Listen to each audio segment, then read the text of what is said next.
The woman known to history as Catherine de' Medici was born on the 13th of April 1519 in the city of Florence, in Renaissance Italy. Her mother was Madeleine de la Tour d'Auvergne, Countess of Boulogne, who came from an aristocratic background and was descended from an ancient and influential French family with links to the French ruling elite. Her father was Lorenzo de' Medici, ruler of Florence from 1516 to 1519 and Duke of Urbino. Unlike his wife, Lorenzo did not come from an aristocratic family, but the Medici family had risen to prominence in the 1430s after making a fortune in banking and acquiring power by financing several European royal families. The Medicis promoted the cultural renaissance in Florence and went on to rule the city for over 300 years, from 1434 to 1737. Many Medicis, including Catherine, made impressive marriages, and several Medicis were elected as Pope.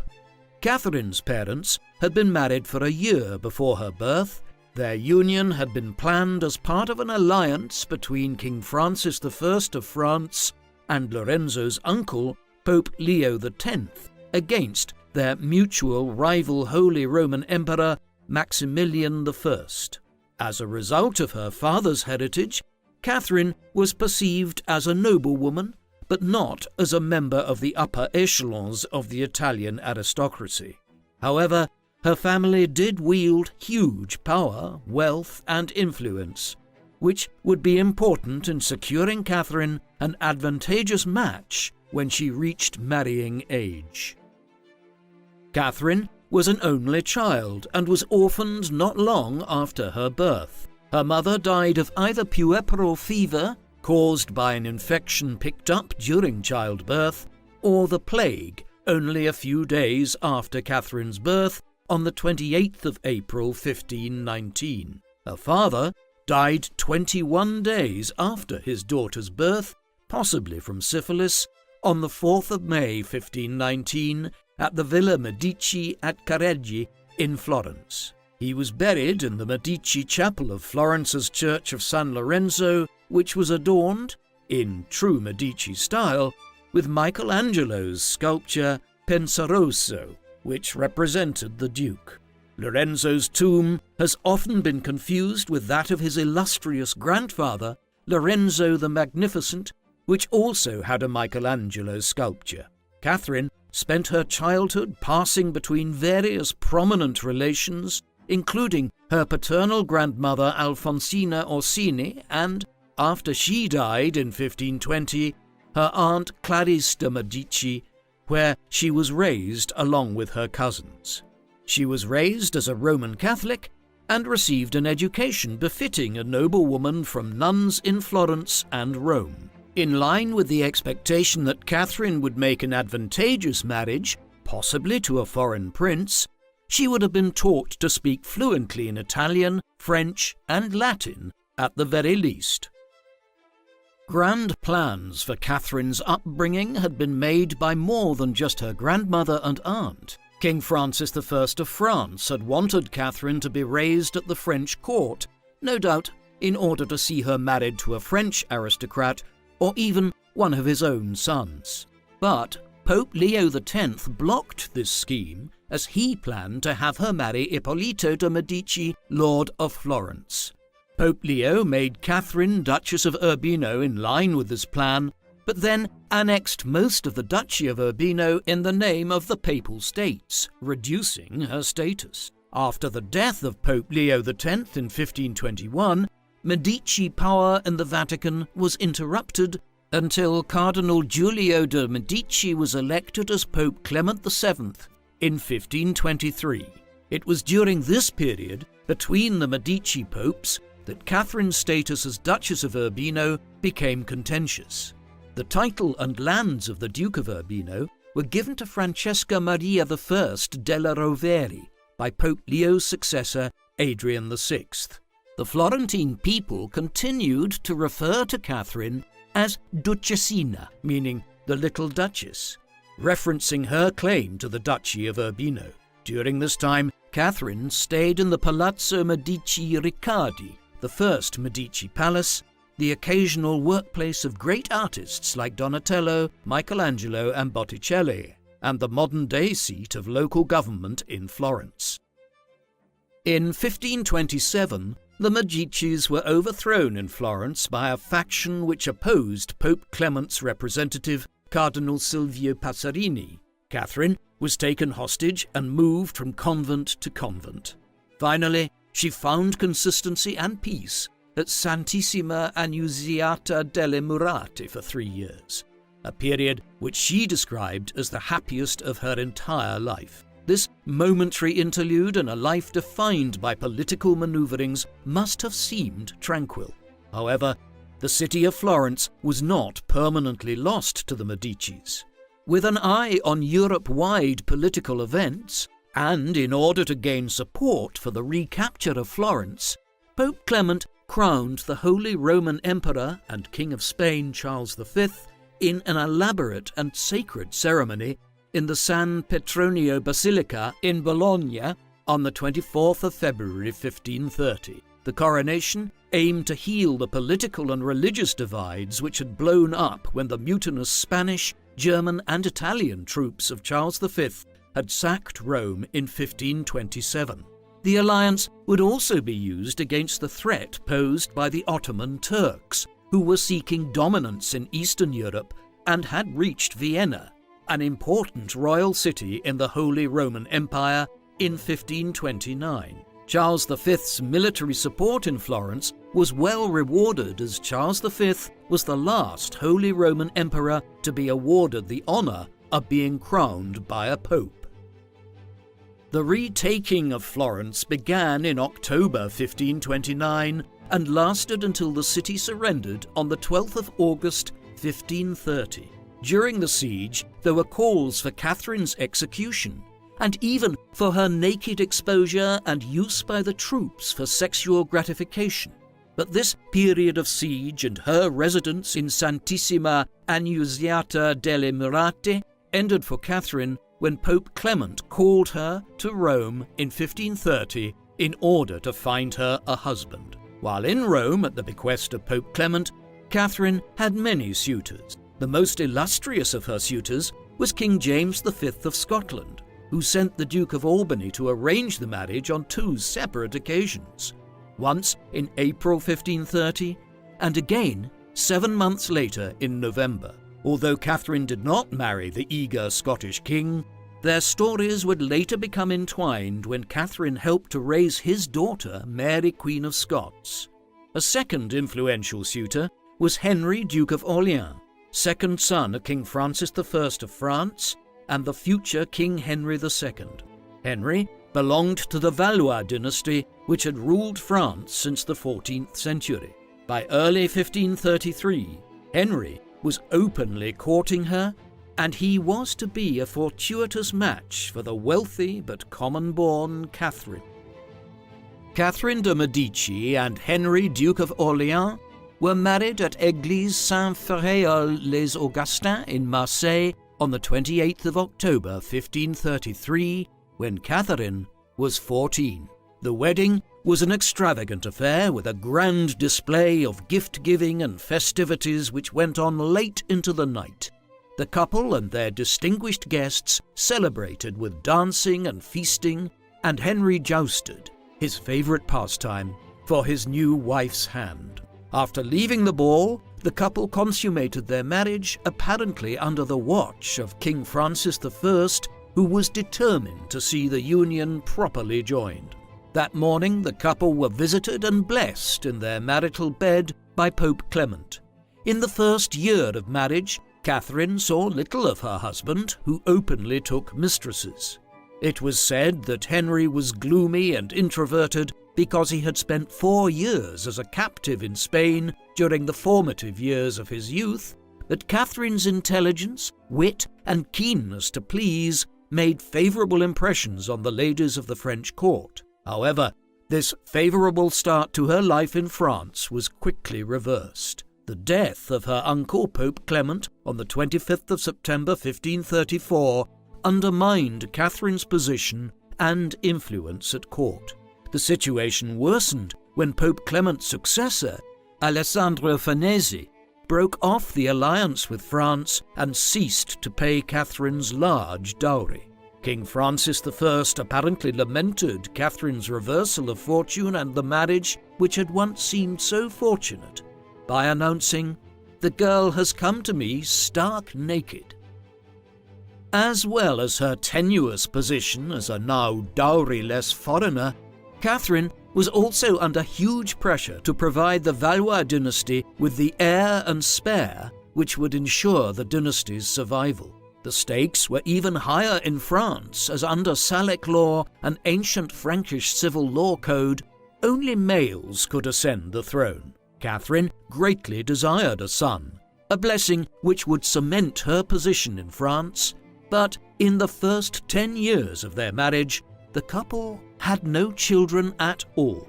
The pressure to conceive built when Henry's older brother, the Dauphin of France, Francis, died of a fever in 1536.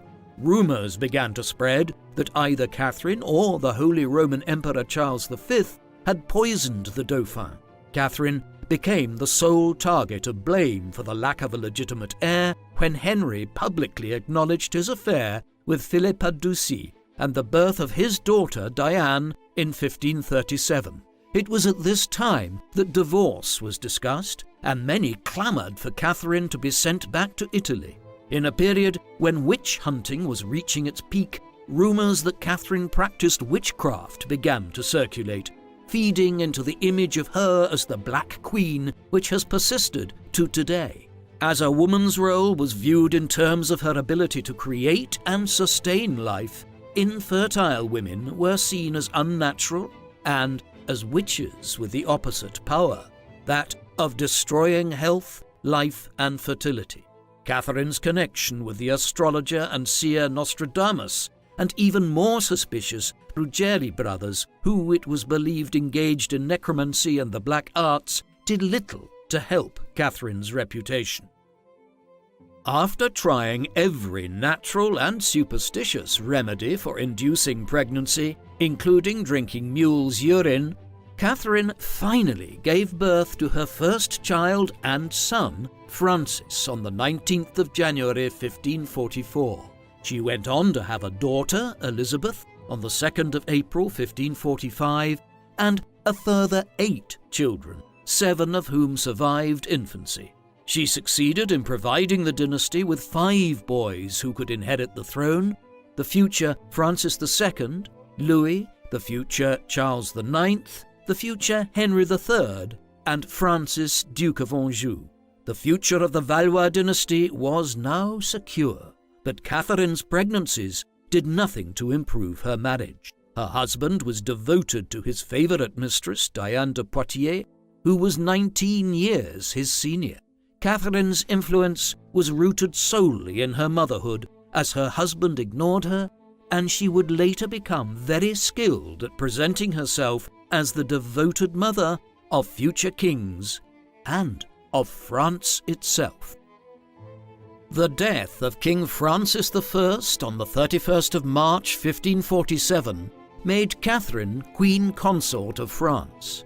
She was crowned in the Basilica of Saint-Denis, the resting place of many French kings, and a former medieval abbey church in northern Paris, on the 10th of June 1549. But she was to enjoy no political influence as Queen Consort, besides wielding the nominal power of regent during her husband's travels abroad. The days of Catherine's power and influence were all still ahead of her.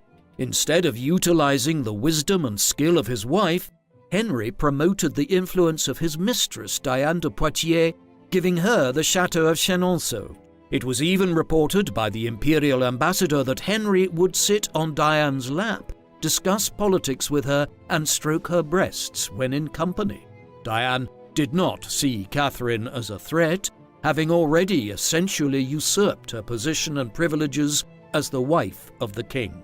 Diane actually encouraged Henry to spend time with Catherine, and to sire more legitimate children with her.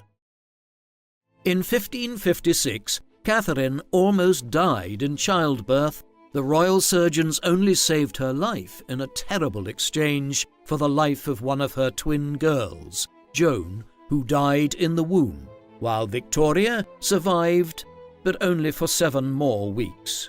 As the king's physician advised Henry against having any more children with Catherine, he stopped visiting her and instead spent all of his time with his long-term mistress Diane. Catherine would have no more children. Along with her own children, Catherine played a role in raising Mary, Queen of Scots, daughter of her once suitor James V of Scotland. Mary's mother, Mary of Guise, was the sister of Henry's boyhood friend Francis, Duke of Guise, and had married King James V of Scotland in 1538. Mary of Guise ruled Scotland as regent for her daughter Mary, who had taken the throne when she was less than 1 week old. Mary, Queen of Scots, lived at the French court from the age of 5 and was promised in marriage to Catherine's eldest son, the Dauphin Francis.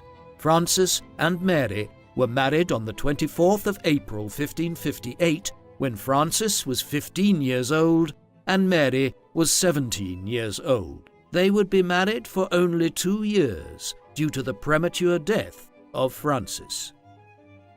In 1559, Catherine's eldest daughter, Elizabeth, became the second among her children to marry. The marriage, like Catherine's own, was part of a political alliance. After the death of Catherine's father, Lorenzo de' Medici, in 1492, the balance of power and economic growth of Catherine's home country, Italy, collapsed. This combination of wealth and political instability drew in Italy's enemies, and for over 50 years, from 1494 to 1559, the Italian peninsula became a battleground between the French Valois dynasty, the Habsburgs, the Ottoman Turks, and the English.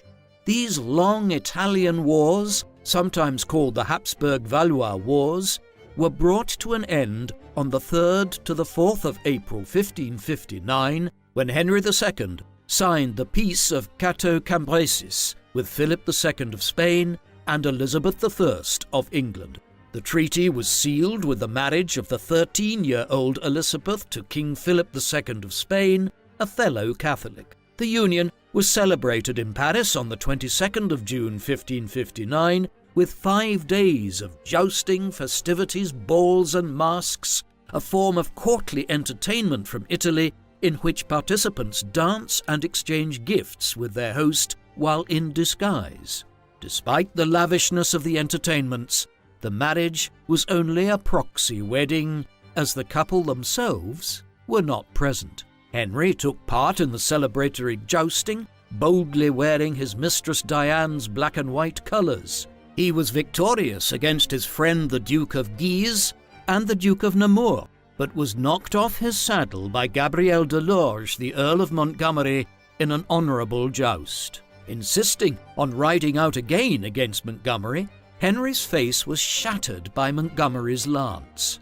Reeling from the clash, with blood pouring down his face and large splinters buried deep in his eye and head, Henry was carried away.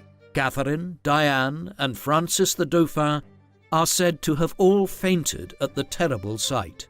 After the splinters were removed from his eye and brain at the Château de Tonnelle, the king lay in a shifting state. Catherine stayed with him, but Diane stayed away for fear of being expelled by the Queen. Over the next 10 days, Henry sat up to dictate letters and listened to music, but began to lose his sight, speech, and reason, finally dying on the 10th of July, 1559, at the age of 40.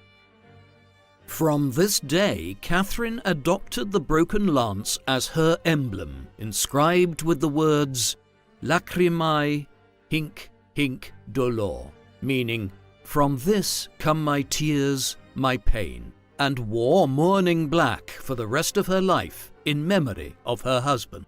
Catherine recognized that image cultivation was an important part of successful kingship and worked to promote an image of herself as a faithful widow and devoted mother. In 1559, at 40 years old, Catherine took her first steps into the political spotlight after her husband's death. She insisted on being called Queen Mother rather than Dowager, which solidified the image of herself she wanted to project, that of a loving and devoted mother, and the title amplified her closeness to the next monarch, her son Francis. Francis II, Catherine's oldest son, became King of France at the age of 15. His coronation was held in Rheims on the 21st of September 1559. It was said that the crown was so heavy that Francis couldn't hold it up alone and required trusted nobles to help hold it in place on his head. It was rumoured that Francis was frail and of ill health. He had married Mary, Queen of Scots, the year before, and, in what has been called a coup d'etat, Francis, the Duke of Guise, and his brother, Charles, Cardinal of Lorraine, seized power, moving themselves into the Louvre Palace with the young couple. The House of Guise were staunch supporters of the Roman Catholic cause, but after failing to aid the Catholics in Scotland, the old alliance between Catholic France and Scotland was dissolved, causing the Guises to focus their Catholic campaign on France. Out of necessity, Catherine worked with the Guises because she was not guaranteed a role in Francis's government, as he was deemed old enough to rule alone. In France, the royal age of majority was 14. Yet she was to wield greater power as the mother of the king than she had done as the wife of the king. King Francis II's official acts began with, "This being the good pleasure of the Queen, my lady mother, and I also approving of every opinion that she holdeth, am content and command that." Catherine exploited her newfound authority. She forced Diane de Poitiers to hand over the crown jewels and vacate the Château de Chenonceau before proceeding to undo all of Diane's building work there. All those at the court and in government who had been patronized by Diane were quickly replaced, including Jean Bertrand, Keeper of the Seals of France, who was succeeded by Chancellor François Olivier, who had been dismissed by Diane a few years previously. As the Guise brothers and the new French government set to policy-making, the issue of the religious conflict was becoming desperate. Religious divisions had grown across the whole of Europe as the Protestant Reformation, ignited by Martin Luther's criticism of the Roman Catholic Church, unleashed a complex political and religious storm which engulfed the whole of Europe and France in particular. The Valois royal family were Catholic, but France had a growing Protestant population, and its neighbours, including Great Britain, the Netherlands, Scandinavia, and parts of Germany, were turning to Protestantism. The Huguenots were a group of French Protestants who followed the Reformed or Calvinist Protestant faith. They made up almost 10% of the French population and practiced their religion publicly. The Huguenots were vocal in their criticism of the Catholic Church, denouncing the Pope as a tyrant holding false sway over God's creation. Religious violence was played out on the streets of France. Lynchings and murders had religious motivations. Churches were sacked, sacred texts were destroyed, and the bodies of saints were dug up and burned.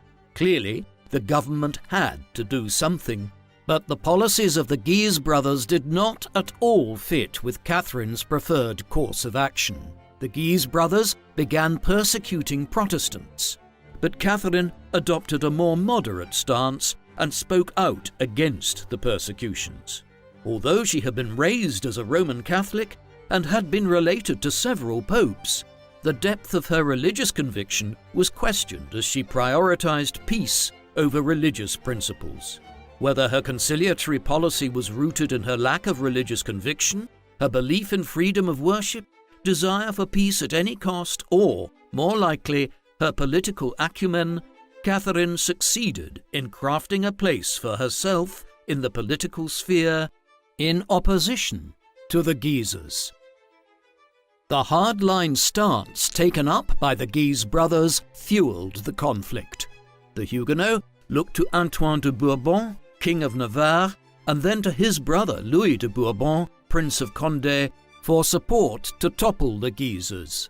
With the rise of religious violence, the royal court was moved to the fortified chateau of Amboise in the Loire Valley in central France. The Duke of Guise then launched a surprise attack on the Huguenots in the woods nearby and killed many, including the Huguenots' commander La Renaudie. As Catherine and her court watched, many of the rebels were slain, drowned in the river, or were strung up around the battlements. Catherine found an ally for her strategies for defending the law in the face of the growing anarchy when Chancellor Michel de l'Hôpital was appointed in June 1560. Neither Catherine nor the new Chancellor agreed with the practice pursued by the Guise brothers of punishing Protestants who were peaceful and worshipped privately. Catherine and Chancellor de l'Hôpital put their policy of conciliation to an assembly of the Privy Council at Fontainebleau on the 20th of August 1560. Historians have seen this stroke of effective diplomacy as an early example of Catherine's talent for statesmanship as she set her policy for peace in opposition to the Guise brothers. Meanwhile, the Prince of Condé's army began attacking towns in the south of France in the autumn of 1560. Catherine ordered the Prince of Condé to the royal court, and when he arrived, had him imprisoned, tried for offences against the crown, and sentenced to death. His life was saved by the timely death of the king, the result of an ear infection or abscess in his brain. Showing her astuteness, Catherine recognized that her son's death was imminent and made a pact with Antoine de Bourbon, a Huguenot leader, to the benefit of her second son, Charles. Antoine de Bourbon agreed to renounce his right to the regency of the future king, Charles IX, in return for the release of his brother. So, when Francis II died on the 5th of December 1560, Catherine was appointed governor of France by the Privy Council. For the first time, she was to have sweeping powers. After her rise into the government, Catherine wrote a letter to her daughter Elizabeth expressing her views about power. "My principal aim is to have the honour of God before my eyes in all things and to preserve my authority, not for myself, but for the conservation of this kingdom and for the good of all your brothers." The coronation of Charles IX saw Catherine's influence solidified. The 9-year-old Charles IX is said to have cried through his coronation. Catherine kept him close during the start of his reign, reportedly sleeping in his chamber and certainly presiding over his council, policy-making, state business and patronage. Charles was not just vulnerable due to his youth. Like his older brother, he was not a healthy child. The Venetian ambassador reported that Charles was an admirable child, though he is not robust. He favors physical exercises that is too violent for his health, for he suffers from shortness of breath. The frailty of the boy on the throne was compounded by the volatile situation in France at the time. Catherine seized the reins of power for her frail son, but she never controlled the whole country as France was engulfed in a civil war. Large swathes of the country were ruled by noblemen and religious divides impeded political power. Catherine summoned the church leaders from both sides of the religious divide to solve their doctrinal differences. Leaders of the Catholic and Protestant churches in France met, on Catherine's instructions, to find a compromise between their religious convictions. Despite Catherine's optimism, the Colloquy of Poissy, as this meeting was called, failed, and on the 13th of October 1561, the meeting dissolved itself without her permission. Politics had blinded Catherine to reality. She had failed to understand the religious divides which were impeding the functioning of political power. She believed that getting the religious leaders to agree would resolve everything, and completely underestimated the strength of religious convictions.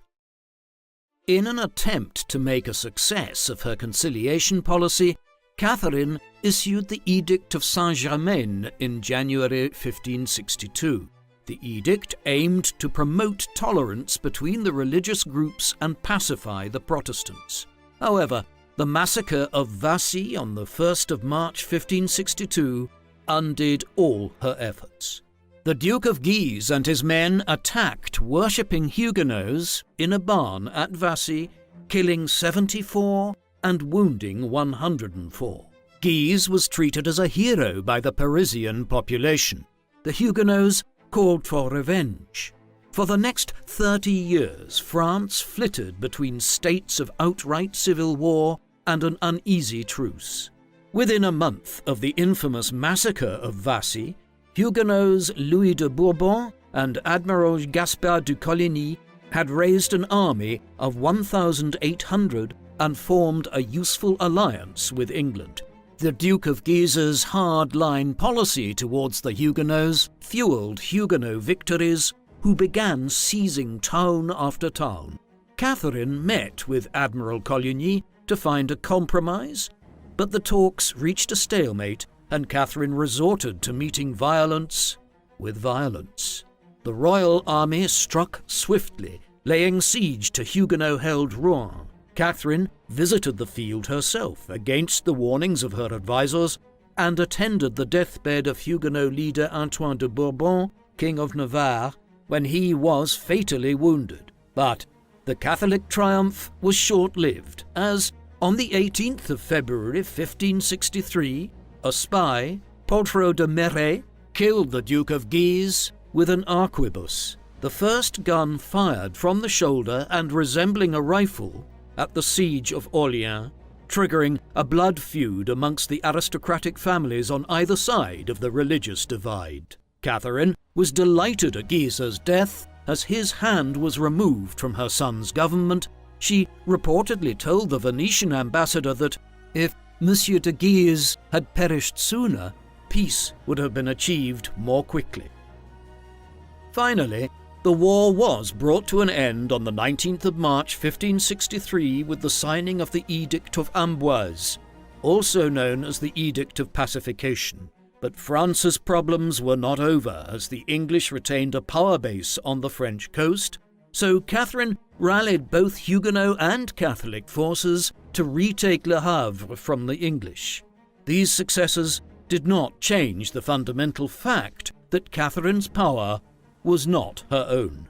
On the 17th of August 1563, it was declared at the Parliament of Rouen that Charles IX had now reached majority age and could rule alone. But Charles continued to show little interest in the technicalities of ruling, and Catherine continued to steer him. Intent on reviving loyalty to the crown after a tumultuous period, Catherine took a long tour of France with Charles from January 1564 to May 1565. She aimed to bolster the Edict of Amboise, the hard-won peace, and promote unity, and to this end she held talks with Jeanne d'Albret, the Protestant Queen Regent of Navarre, wife of the late Antoine de Bourbon, and mother of King Henry III of Navarre. But her attempts at unity were not received with praise from everyone. When visiting her daughter Elizabeth, her son-in-law, the devoutly Catholic Philip of Spain, refused to see her and instead sent the Duke of Alba to tell her to tackle heresy more brutally, advice which Catherine ignored.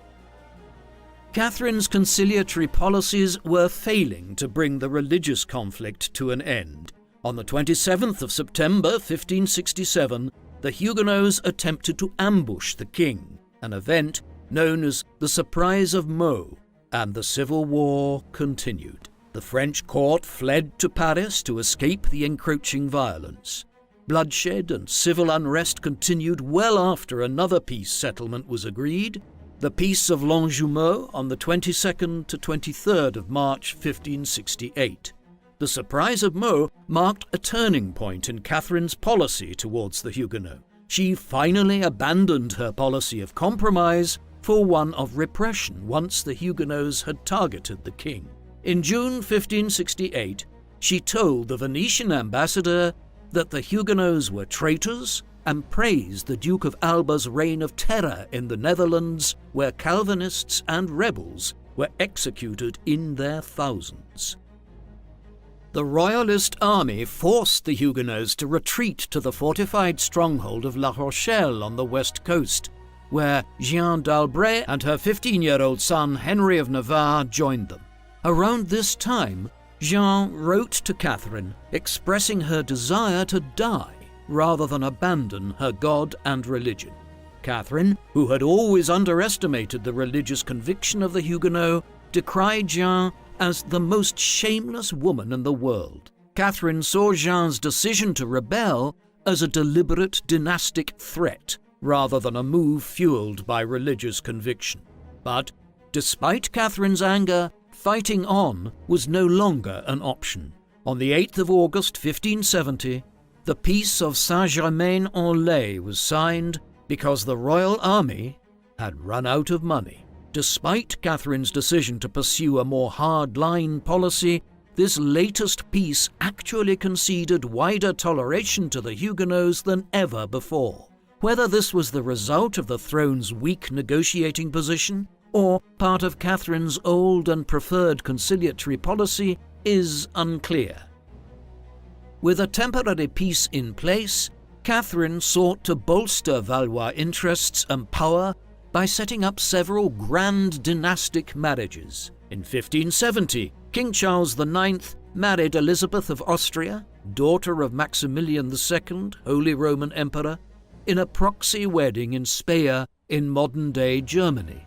Catherine also sought a match between one of her sons and England's Elizabeth I, but this idea never took off. She worked to replenish the family's connection with Philip II of Spain after his wife and her oldest daughter, Elizabeth, died in childbirth in 1568. She planned to marry her youngest daughter, Margaret, to Philip, and also sought a union between Margaret and Henry of Navarre, the son of Jeanne d'Albret, to combine Valois and Bourbon interests.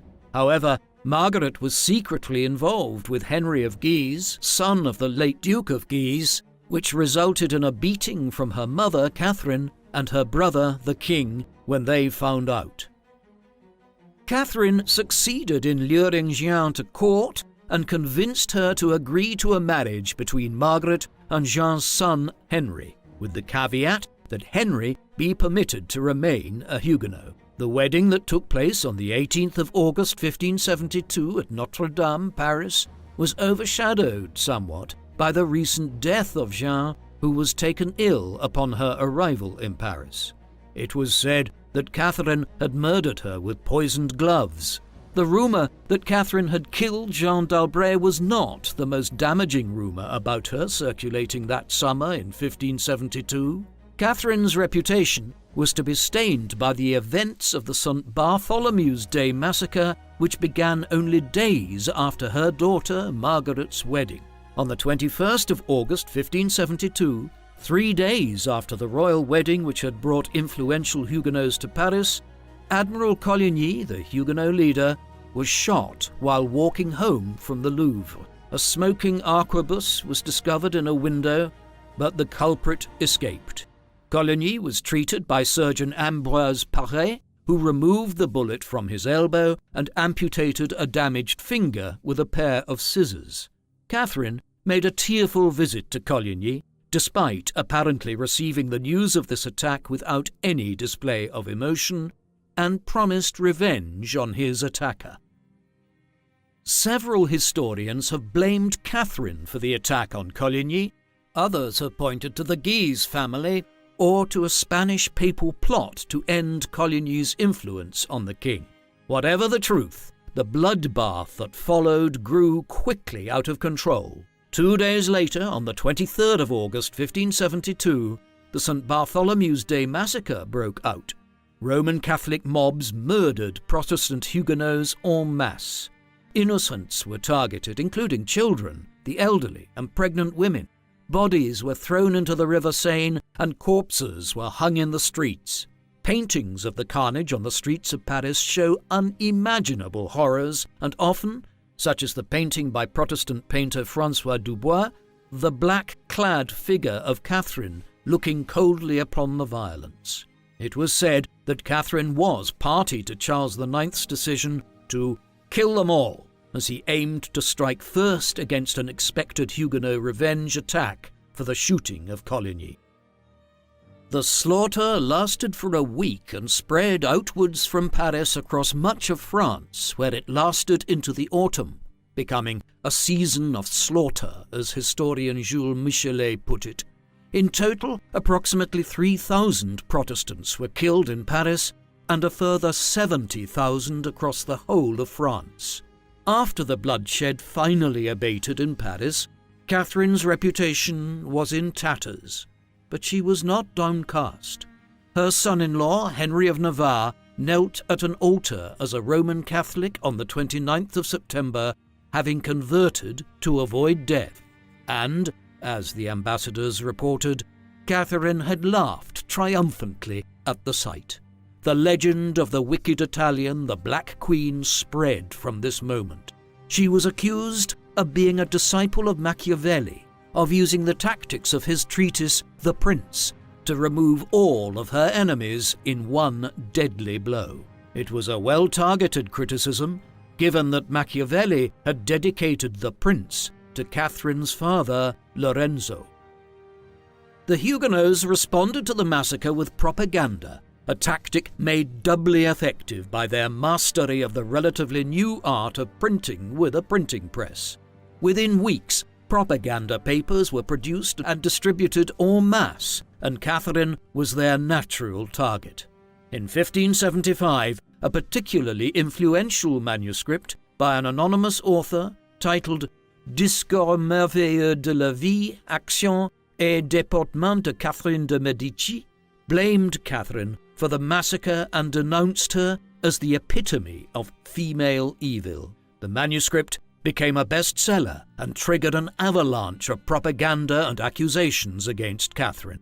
Her reputation as a devoted Queen Mother was permanently blackened, and old prejudices against her as a duplicitous Florentine and power-hungry Medici resurfaced. The black clothes she wore as an ongoing sign of her loyalty to her late husband were turned into the costume of an angel of death. The document had achieved its aim of preventing Catherine from consolidating her power after the death of her second son, Charles IX. Some even called for her to be put on trial for the murder of the Huguenots. The debate over the level of responsibility Catherine held for the horrific events of St. Bartholomew's Day is still ongoing. Some historians have argued that Catherine perhaps ordered the assassination of several Protestant leaders while they were together in Paris for the wedding, but that the scale and unpredictability of the actions of the mob could not have been ordered or controlled by anyone. Yet Catherine had almost always opted for a conciliatory path. She wanted unity and peace for the sake of political stability and the longevity of the Valois dynasty. She had organized the wedding between her own daughter and Henry of Navarre and had invited prominent Huguenots to the celebrations in Paris. It seems unlikely that she would then set out to ruin this opportunity for unity, which she herself had created by calling forth a violent mob to massacre the Huguenots. And she continued to act in line with her policy of conciliation well after the massacre and its aftermath. But the Protestants, and anyone who had become tired of Catherine's moderate policies, remained convinced that she was to blame for the massacre. As with the painting by Protestant painter François Dubois and the Discours merveilleux manuscript, the criticism of Catherine would play out loudly on the public stage and in the realm of the arts, and Catherine would not take it lying down. Catherine believed, as many Renaissance princes and scholars did, that power depended as much on cultural display as on force. She had inherited the Medici family's taste for fine art, and became a patroness of the arts, bolstering French culture as much as her family had in Florence. In an age of declining loyalty to the monarchy, she used the arts to increase the prestige of the Valois dynasty, launching an artistic patronage program which lasted for 3 decades. She tapped into the rising popularity of portraiture by inviting resident portrait artists to the French court and commissioning thousands of portraits of her family. Although she spent enormous sums of money on the arts, there was little permanent legacy of her work. The festivals and entertainments she arranged and the school of artists she patronized did not live on after she was gone. Only her love for architecture left a lasting mark, including several restored royal palaces, 2 new palaces she had built in Paris, the Tuileries and the Hôtel de la Reine, as well as the Italian Renaissance-style tomb in which she and her husband would lay. 2 years after the events of the St. Bartholomew's Day massacre, another dynastic crisis threatened to unseat Catherine and the Valois line. King Charles IX died at the age of 23 of tuberculosis, apparently calling out Catherine's name with his last dying breath. Leaving no heir, Charles was succeeded by his brother Henry, Duke of Anjou.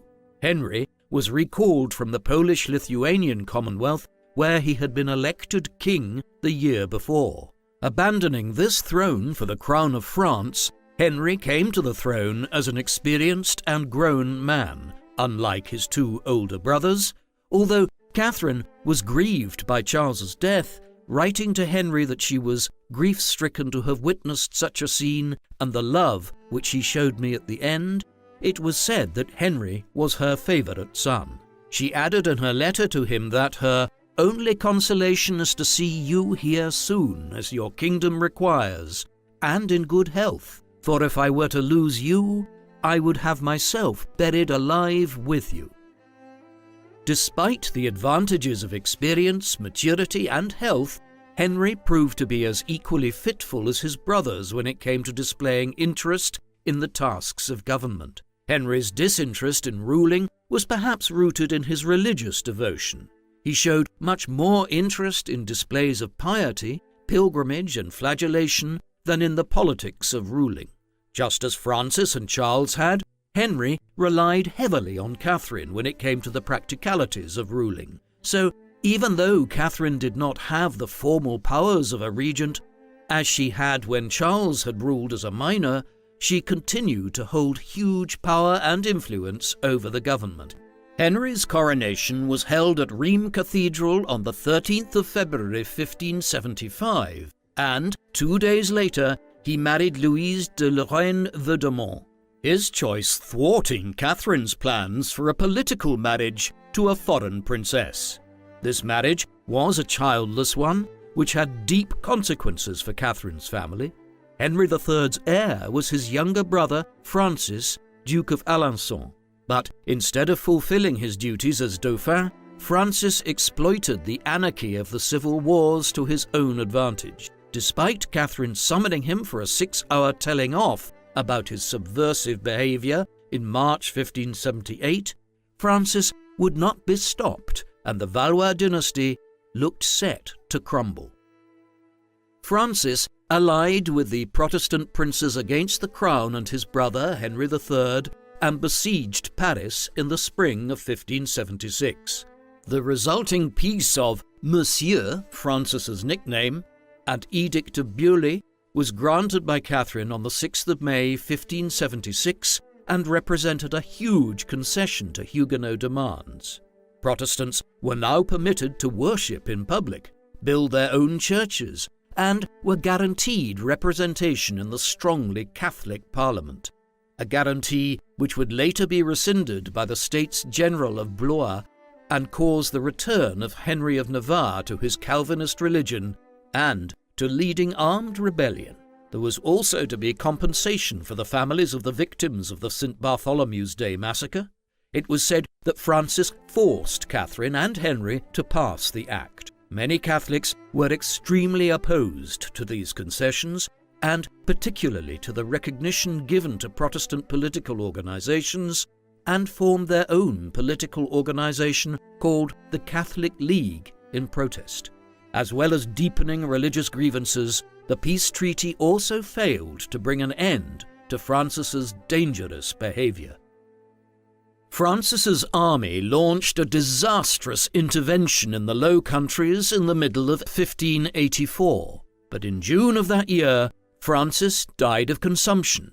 Despite their differences, Catherine then wrote, "I am so wretched to live long enough to see so many people die before me, although I realize that God's will must be obeyed, that He owns everything, and that He lends us only for as long as He likes the children whom He gives us." The death of her youngest son was a dynastic calamity. She had no more living sons to inherit the throne, and any surviving daughters were not eligible to rule due to their gender. The Huguenot King Henry III of Navarre now became heir presumptive to the French crown. Although Catherine had wisely married her youngest daughter Margaret to Henry of Navarre, she could rely on her daughter Margaret little more than she could rely on her troublesome son Francis, Duke of Alençon. Margaret had returned to the French court without her husband in 1582, and Catherine was overheard berating her daughter for taking lovers. After being sent back to her husband, Margaret fled again in 1585, retreated to her property at Agen, and begged her mother for money. Catherine sent only enough money for food in an attempt to force Margaret to return home. But Margaret moved on to the fortress of Calas and took another lover, a nobleman called d'Aubiac. Catherine demanded that Henry of Navarre act to resolve his marital difficulties before shame was brought upon them all, and in October 1586, he locked Margaret up in the Château d'Usseau. D'Aubiac was executed, though not, as Catherine had wished, in front of Margaret. Catherine cut Margaret out of her will and never saw her again. Catherine's control over the crown had reduced since the reign of her elder two sons, but she still functioned as Henry's chief executive of government and as a travelling diplomat. She travelled widely across the kingdom, enforcing his authority and trying to head off war. In 1578, at the age of 59, she embarked on an 18-month journey around the south of France to meet Huguenot leaders. Her efforts won Catherine new respect from the French people, and on her return to Paris in 1579, she was greeted outside the city by the Parliament and large crowds. The Venetian ambassador, Girolamo Lippomano, wrote of Catherine, "She is an indefatigable princess, born to tame and govern a people as unruly as the French. They now recognize her merits, her concern for unity, and are sorry not to have appreciated her sooner." Catherine herself, however, was under no illusions about the desperate situation facing the Valois dynasty, and on the 25th of November 1579, she wrote to the king, "You are on the eve of a general revolt. Anyone who tells you differently is a liar." As Catherine had predicted, many leading Roman Catholics were appalled by her attempts to appease the Huguenots, and in particular by the Edict of Beaulieu, which had furthered Protestant rights. Local Catholic leagues were formed with the aim of protecting the Catholic religion and Catholic privileges from rising Protestantism. After the death of Francis the Dauphin in 1584, the Duke of Guise assumed the leadership of the Catholic League in order to block the succession of Huguenot Henry of Navarre and put Henry's Catholic uncle, Cardinal Charles de Bourbon, on the throne instead. Guise recruited powerful Catholic princes, nobles and bishops, formed a union with Spain under the Treaty of Joinville, and readied for war against the heretics. By 1585, King Henry III had to face the reality of war against the Catholic League, who were stirring up the civil war once more.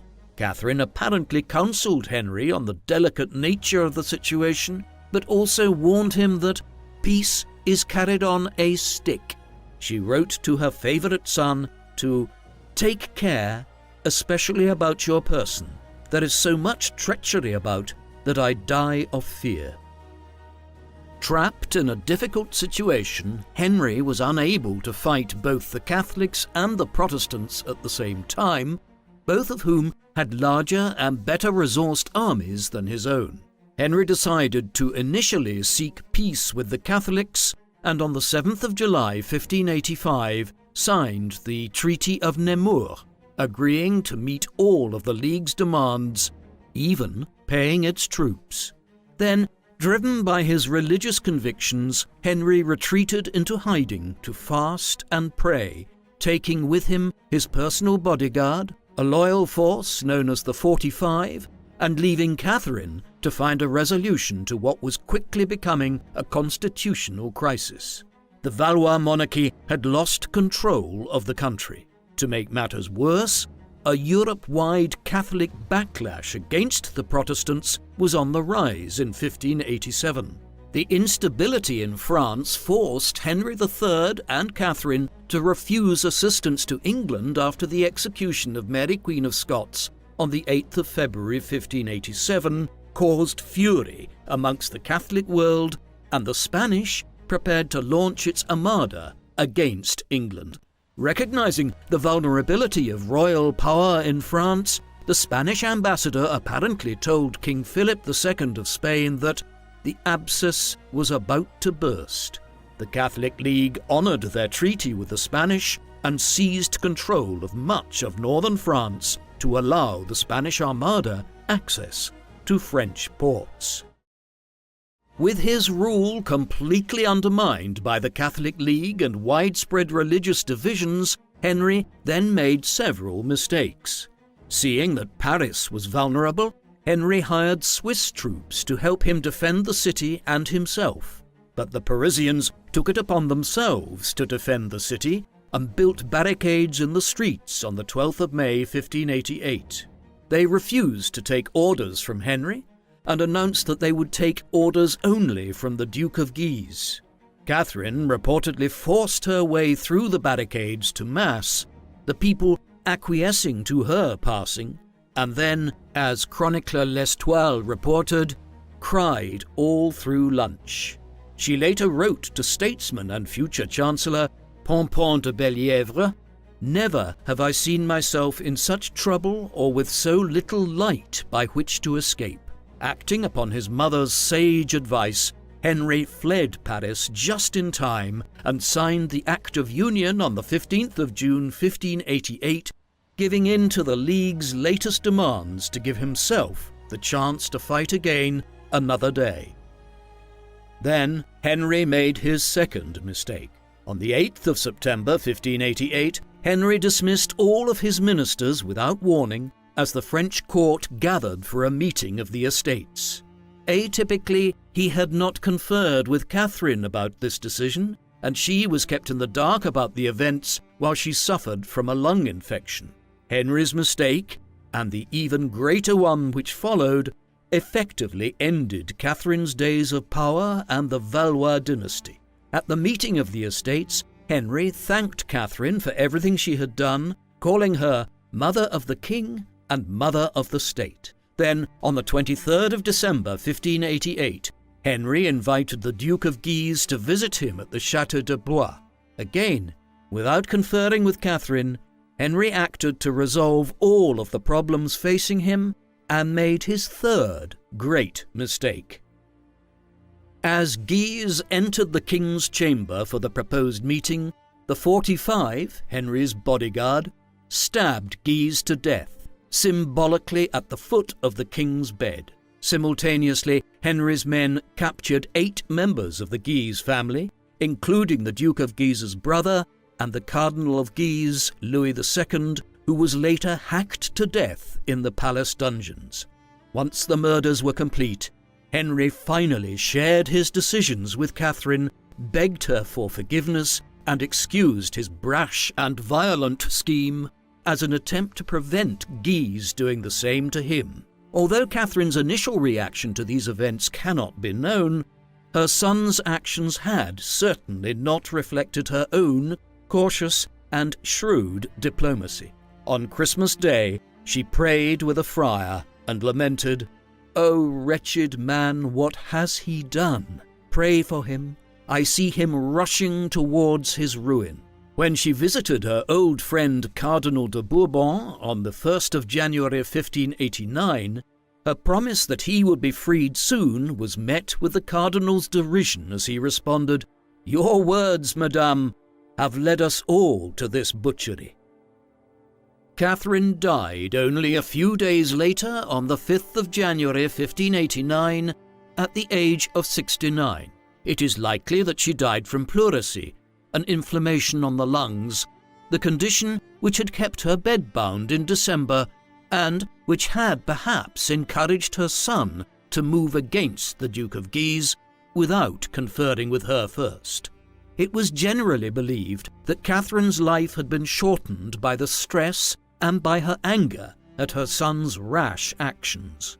As Paris was still held by enemies of the crown, Catherine could not be buried there with her husband. Instead, she was initially buried at the Saint-Sauveur de Blois church in Blois, near the Château Royal de Blois, where she had died. Her body was later moved to the Basilica Cathedral of Saint-Denis in northern Paris, the traditional resting place for French monarchs of the period, and placed next to her husband, Henry II. This reinterment was arranged by Henry II's illegitimate daughter with Philippa Ducci, Diane de France, Duchess of Angoulême. The tomb of Henry and Catherine, an elaborate temple-like structure with 4 statues representing the cardinal virtues of prudence, justice, fortitude and temperance, was desecrated during the French Revolution in October 1793, like those of many other kings and queens of France. However, the tomb was saved by archaeologist Alexandre Lenoir and preserved at the Museum of French Monuments. During the Second Bourbon Restoration between 1815 and 1830, the tomb was returned to the Basilica of Saint-Denis. Catherine was not outlived by her son for very long, as Henry III was stabbed to death by Jacques Clément 8 months after Catherine's initial burial. When he was killed, Henry had been besieging Paris with Henry of Navarre, who went on to succeed him as King Henry IV of France. The death of Catherine's last son represented the end of almost 3 centuries of Valois rule and brought the House of Bourbon to power. Catherine had outlived all of her children except Henry, who died only months later, and Margaret, who she had disowned. King Henry IV later said of Catherine, his mother-in-law and enemy, "What could a woman do, left by the death of her husband with 5 little children on her arms and 2 families of France who were thinking of grasping the crown, our own and the Guises? Was she not compelled to play strange parts to deceive first one and then the other, in order to guard, as she did, her sons, who successively reigned through the wise conduct of that shrewd woman? I am surprised that she never did worse." Catherine had risen to become the most powerful woman in 16th century Europe. Born into the prominent Medici family, then the rulers of Florence and famous patrons of the arts, she rose to become the Queen of France by marriage to King Henry II and wielded immense power as the Queen Mother of 3 French kings, Francis II, Charles IX, and Henry III, the last French king of the Valois dynasty. But her legacy has been mired by attitudes towards powerful women and foreigners, and by the controversies which coincided with her time as the power behind the French crown. The complexity of the civil and religious wars which her 3 sons ruled through make assessing her difficult. Catherine's influence over her sons, their governments, and their policy-making made her an easy target for blame. The blame she carried, whether justly or not, for the persecutions carried out under her son's rule, and especially the St. Bartholomew's Day Massacre of 1572, when thousands of Huguenots were killed, tainted her memory. Catherine has been remembered as the Black Queen, as a follower of Machiavelli's cutthroat political theories, rather than as a queen mother who pursued policies of conciliation, patronized the arts, and, above all, worked to save the Valois dynasty. Although Catherine's ruthlessness is not a fabrication of historians, as it comes through clearly in her letters and in the words of those who knew her, there is much more to her story. Like many female rulers before and after her, she has been flattened out by history, made into a two-dimensional character, as her moniker, the Black Queen, shows, while the complexities of her character and the situation are ignored. Her authority was hugely limited by the effects of the civil wars, and in the context of the political and religious turmoil, her policies appear to simply be desperate measures to keep the Valois monarchy on the throne, from her policy of conciliation with the Huguenots and marriage of her own daughter to the Huguenot leader, Henry of Navarre, to her patronage of the arts in an attempt to glorify the monarchy. Without Catherine, it seems unlikely that her sons would have held on to the throne in their lifetimes. What do you think of Catherine de' Medici? Was she the Black Queen that history has remembered her as? Or was she the devoted mother and politically astute woman which she hoped to be remembered as? Please let us know in the comment section. And in the meantime, thank you very much for watching.